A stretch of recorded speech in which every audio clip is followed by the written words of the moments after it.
Hi guys, ito ngayon ang tinutuluyan kong Airbnb dito sa Balanga, Bataan.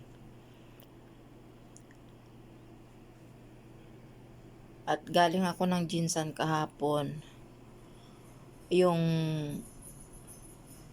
yung tutuluyan ko na Airbnb na para siyang hotel, naka-ready na.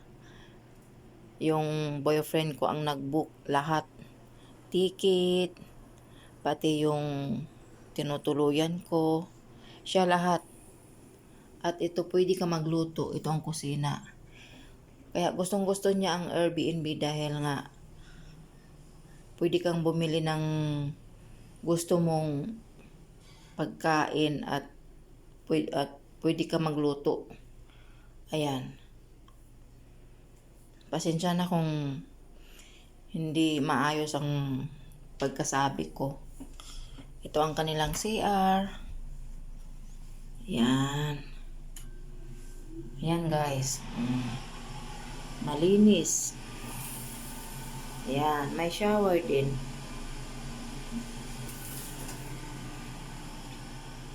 At dalawang kwarto ito.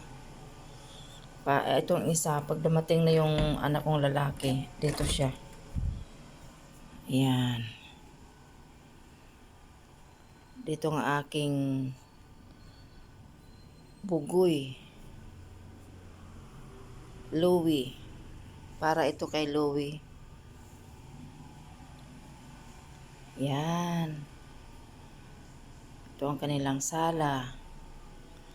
At nagpapasalamat ako sa aking husband, Dr. Wonsong. Thank you very much.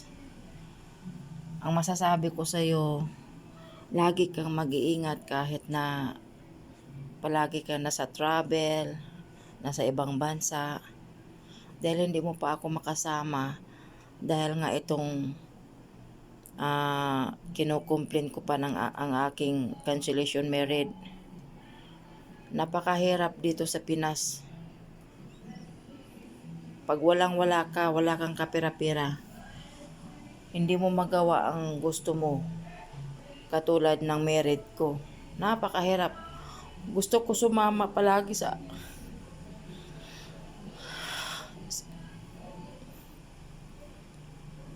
husband ko, hindi ako makasama.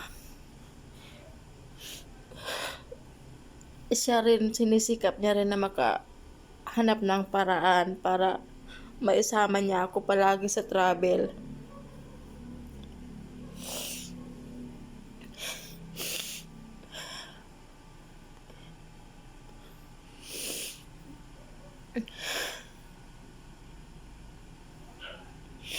Hirap dito sa Pinas.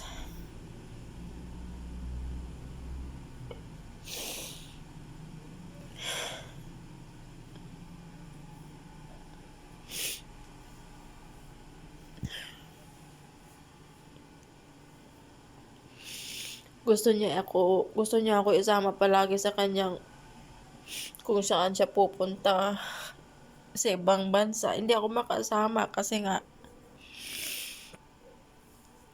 nakatali pa ako, kaya yan ginagawa namin na makancel ang married ko para makapag-apply siya ng visa ko para maisama niya ako palagi. Yan ang problema namin ngayon.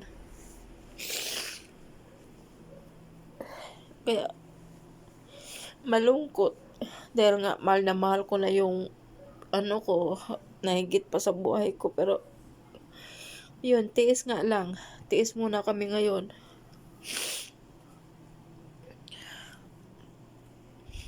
Mahirap, 'di ba?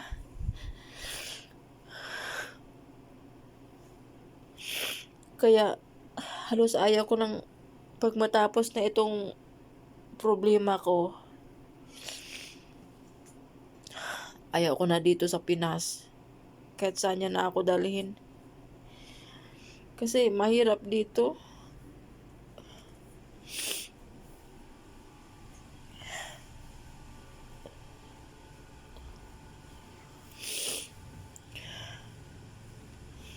Ilang taon na kaming hiwalay ng ex ko.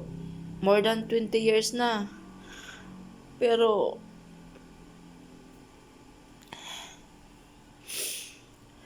ang hirap ipaliwanag itong ano natin dito sa Pilipinas. Napakahirap.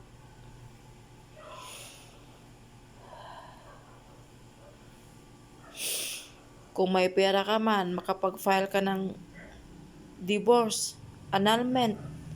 Makapag-file ka ng annulment, pero abutin pa ng ilang taon bago matapos. Hirap. Sobrang hirap talaga.